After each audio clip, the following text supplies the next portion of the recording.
O Acervo Independente ele surgiu, na verdade, as primeiras reuniões que a gente fez foi em setembro de 2013, que a gente começou a se reunir em alguns grupos de estudantes do Instituto de Artes e pensar em um novo espaço. Na verdade, a gente começa assim. E a gente publicou nas redes sociais, assim, foi bem aberta essa etapa inicial, quem estava a fim de começar a pensar em um novo espaço que era para estar discussões, ter mais diálogo e eventualmente também ter espaço de trabalho para esses alunos. Então, depois de várias reuniões, a gente começou pensando no porquê, qual era a importância de a gente fazer um projeto dessa esfera assim, para Porto Alegre. E a gente encontrou o porquê mais ou menos por aí, mais um espaço que pudesse abrir diálogo, principalmente com um público mais jovem, assim. E depois a gente foi pelo como é que a gente poderia construir esse espaço. A gente encontrou uma casa e viu que ela precisava de reforma. A gente encontrou a plataforma do crowdfunding, que é o financiamento coletivo, através do qual a gente levantou, acho que foi mais ou menos uns 20 mil reais para fazer essa reforma dessa casa, que é um casarão de 102 anos que fica aqui no Centro Histórico de Porto Alegre. E aí, depois de entender o como e ver de que forma a gente ia conseguir realizar o projeto, a gente finalmente chegou no quê, que foi o nome do projeto, que chama Acervo Independente. E aí, junto com o nome, a gente escreveu um manifesto, que nada mais é esse processo que durou mais ou menos uns 2 meses de fundação. E daí, dia 13 de dezembro de 2013, a gente abriu as portas de um espaço que tem galeria no primeiro andar e escritórios e ateliês colaborativos no segundo e terceiro, que funciona através do sistema de coworking, né, que são escritórios compartilhados. Essa é a forma de financiamento do acervo, os coworkings, ou vocês tem outras formas de financiar as atividades do espaço? Não, na verdade, o Acervo Independente ele se mantém como um escritório de trabalho, né? Ele é, por essência, isso. Quem mais é envolvido com o espaço são as próprias pessoas que trabalham lá. Hoje em dia a gente tem uma lotação de 18 pessoas, a casa nesse momento está cheia. Ao todo são 7 artistas, tem um grupo grande de arquitetos, agora acho que estão 6 arquitetos que estão lá trabalhando. Aí tem um escritor, tem uma curadora, vai entrar uma menina de produção também, tem designer, então na verdade são várias áreas diferentes que ficam em diálogo no dia a dia de trabalho. E acaba que a gente não precisa sair do escritório para, por exemplo, produzir um convite ou fazer a planta expositiva da tua exposição, né, distribuição de trabalhos. Então circula muito ali dentro e é isso que é muito confortável assim, para nós. Porque acaba que tu só sai dali, assim, não precisa fazer quase nada na rua, né? Mais coisas mais burocráticas, mas de resto ali se consome muito bem, assim. E aí tem um custo, as pessoas pagam, custa 300 reais mensais. E é como se fosse um aluguel de um espaço de trabalho. Tu tem a chave, tu tem todos os benefícios que o espaço inclui e com esse dinheiro se mantém o espaço, se paga as contas. E acaba que os eventos e a galeria, eles têm são autossustentáveis, assim, eles acontecem e se pagam e não trazem nem prejuízo nem lucro, porque o funcionamento, na verdade, maior da casa é gerar essa comunidade, exatamente isso que eu estava falando. É uma comunidade de criação, todos trabalham na área da criação. Como é que tu vê essa questão de estrutura do acervo? Eu acho que sim, acho que a gente começa do jeito que dá, e daí agora quanto mais a gente for evoluindo e tendo mais pessoas na casa, as demandas são criadas, e aí são reuniões com todos que a gente abre, falando, olha, nós temos, não sei, 400 reais a mais para investir nesse mês, o que vocês acham que a gente pode investir? Vamos comprar uma impressora melhor, ou vamos comprar mais um telefone, porque só tem um telefone num andar, então às vezes toca, a pessoa tem que ficar frigobar, então assim, a estrutura, a básica, ela já ela abriu existindo, assim, mas cada vez mais ela fica mais confortável, assim, se compra cadeiras melhores, né? Agora, por exemplo, a gente tem ventiladores em todas as salas, mas vai se comprar talvez o ar-condicionado portátil, tudo para essa estrutura, porque a casa ela funciona para as pessoas que estão lá diariamente mesmo, então quanto melhor for a estrutura que a gente puder oferecer para essas pessoas, melhor vai ser, enfim, a convivência e os projetos que vão ser gerados ali. Qual tu diria que é o maior desafio hoje do Acervo Independente?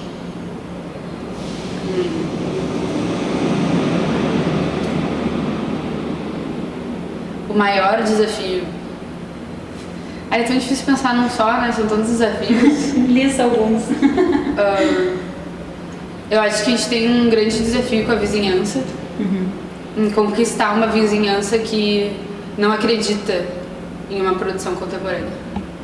Eles não entendem, não querem entender, e esse é um grande desafio que a gente tem. E a gente tenta fazer um processo lento de aproximação dessas pessoas, que a grande maioria são de classe média baixa, né? A gente tem muitos vizinhos que são catadores, que são ambulantes, né? Que moram na frente ali da casa, que ocupam, inclusive, as casas da rua.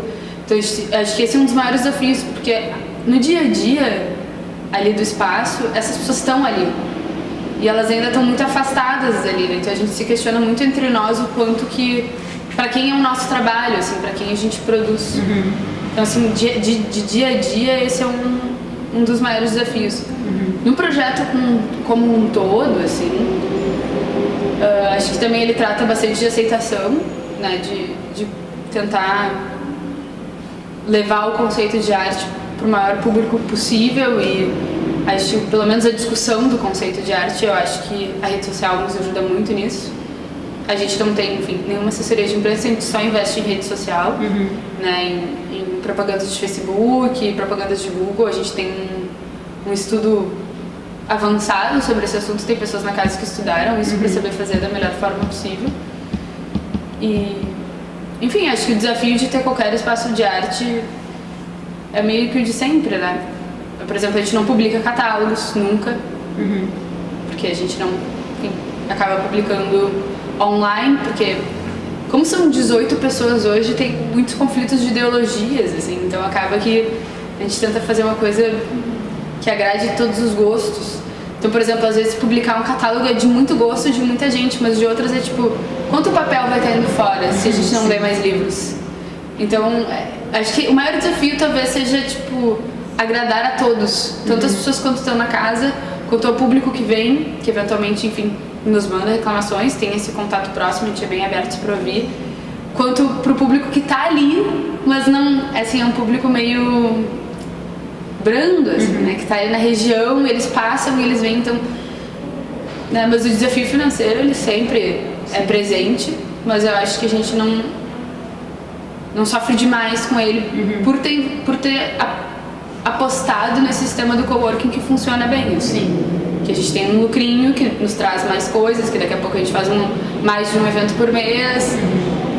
Isso aí. Vocês têm algum projeto com um entorno ali da... Projeto não. A gente tem contato com alguns vizinhos que estão tentando movimentar. Casualmente é uma área que inclui bastante ateliês, assim. Tem ateliês de vários, inclusive, enfim, professores nossos no Instituto de Artes que trabalham por ali, amigos, enfim. Tem espaços de música, tem espaços de dança, é uma área bem, enfim, povoada de espaços culturais. Então a gente começa aos poucos, assim. Mas é sempre, não tanto dos espaços, assim, tipo, dos espaços com o público que mora lá. Que não tem muito interesse ainda nesse tipo de atividade, assim. Que tipo de ação pública ou privada tu acha que poderia influenciar nesse contexto artístico no qual o acervo se insere? Que tipo de ação vocês, se vocês fossem sugerir, assim, enfim? Uma ação, tipo um projeto, assim? Que tipo, ou de investimento, ou de parceria, o que tu acha que poderia ser feito da iniciativa pública ou da privada que poderia ajudar nesse contexto? Eu acho que o acervo, a gente enfrenta um problema de mapeamento muito sério, assim, que acho que todos os espaços enfrentam. Então, na verdade, para o acervo em si, um incentivo seria um projeto específico, né, entrar com uma exposição específica na galeria, ou daqui a pouco, não sei, mas como não é muito grande a nossa galeria, né, uma galeria que deve ter aí, digamos, 50 metros quadrados, talvez o máximo seja isso, assim.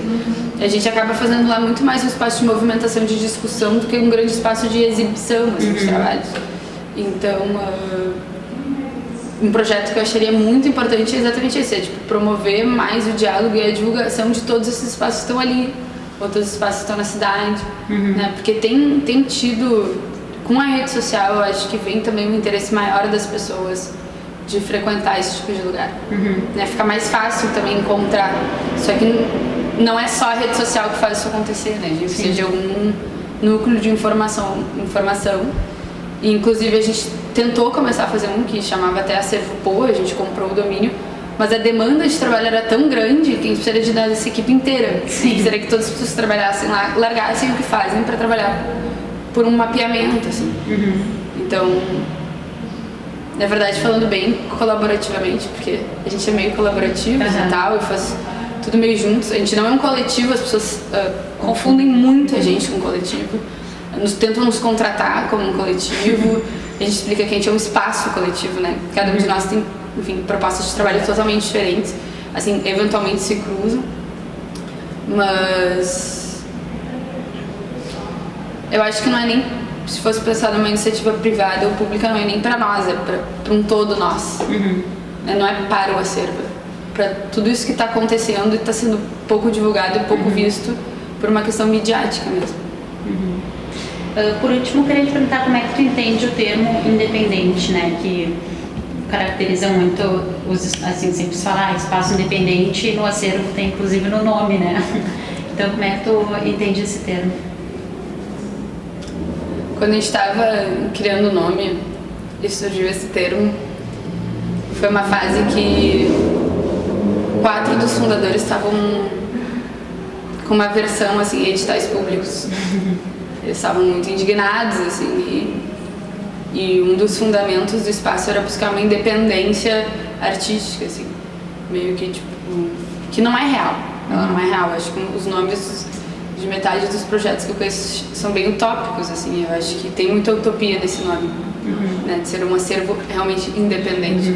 Não existe nada independente, na verdade. Na vida a gente está dentro de 1 milhão de sistemas, mas acho que a independência estava muito mais em poder mostrar que é possível fazer com os braços próximos de ti do que, enfim, uma independência de fazer sozinho. Acho que independência às vezes remete muito a uma coisa individualista, assim, eu sozinho vou pegar uma bandeira e vou conquistar alguma coisa. E a gente era muito mais independente, tipo, não, a gente não quer tentar pegar as bases públicas e editais que a gente, enfim, tem que entrar muito num sistema burocrático e tentar fazer isso com parcerias, né, com apoio do público, com outros tipos de apoios que sujeitam uma maior independência.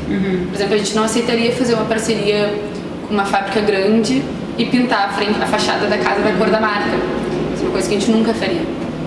As parcerias que a gente poderia fazer são coisas muito pequenas e assim, super discutíveis dentro da casa.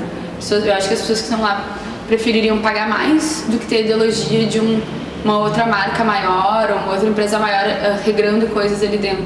Porque esse tipo de parceria acaba, né, criando regras e, enfim, parcerias que acabam influenciando em decisões, e a graça da independência, assim, se a gente quiser fechar amanhã, a gente pode fechar. Ou se a gente quiser amanhã transformar em uma casa de festas, a gente pode fazer isso, porque, assim, a independência está também nessa coisa de decisão dessas 18 pessoas que comandam o espaço. Porque eu, na verdade, sou só uma representante dessas 18 pessoas. Na fala, assim, na cara, mas eu converso muito com todas elas para estar ciente, para nunca falar nada que não seja de acordo com todo mundo.